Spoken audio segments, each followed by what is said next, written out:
ലോകകപ്പിൽ വിജയവഴിയിൽ തിരിച്ചെത്താൻ ബ്രസീൽ നാളെ ഇറങ്ങും. ആഫ്രിക്കൻ ടീം ഹെയ്ത്തിയാണ് എതിരാളികൾ. പരിക്ക് പൂർണ്ണമായും ഭേദമാകാത്തതിൽ സൂപ്പർ താരം നെയ്മർ ജൂനിയർ നാളെയും കളിക്കില്ല.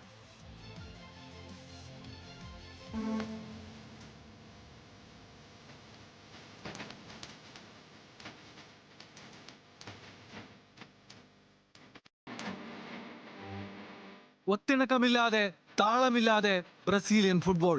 5 തവണ ലോക കിരീടം നേടിയ ബ്രസീൽ ടീമിന് അതിനൊത്ത പ്രകടനം ഇതുവരെ കാഴ്ചവെക്കാനായിട്ടില്ല. പ്രതിഭാ ധാരാളിത്വം കൊണ്ട് മികച്ചതെങ്കിലും ബ്രസീലിയൻ തനത് ശൈലിയിലുള്ള ഫുട്ബോൾ കളിക്കാനാവുന്നില്ലെന്നാണ് ഉയരുന്ന വിമർശനം. ക്ലബ് ഫുട്ബോളിൽ മുൻനിര ക്ലബ്ബുകൾക്ക് വേണ്ടി കളിക്കുന്ന താരങ്ങൾ ഉണ്ടായിട്ടും മൊറോക്കോയ്ക്കെതിരെ ബ്രസീൽ നന്നേ പാടുപെട്ടു.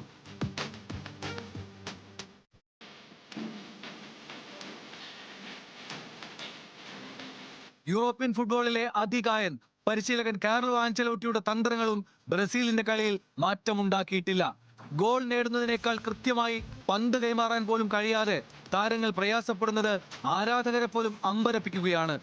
Vinicius Junior, Raphinha, Casemiro, Marquinhos തുടങ്ങി ക്ലബ് ഫുട്ബോളിലെ മുൻനിര ക്ലബ്ബുകളിലെ താരങ്ങളാണ് ബ്രസീലിനായി പന്ത് തട്ടുന്നത്. എന്നാൽ ഒത്തിണക്കത്തിലും അവസരങ്ങൾ സൃഷ്ടിക്കുന്നതിലും ടീം പരാജയപ്പെട്ടു.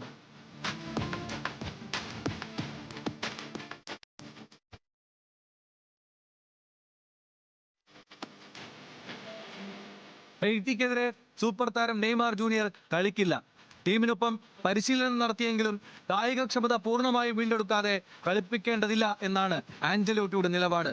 ബ്രസീലിന്റെ അടുത്ത മത്സരം സ്കോട്ട്ലൻഡുമായിട്ടാണ്. അതിനാൽ നാളത്തെ മത്സരം ബ്രസീലിന് ഏറെ നിർണായകമാണ്. World cup desk, news Malayalam.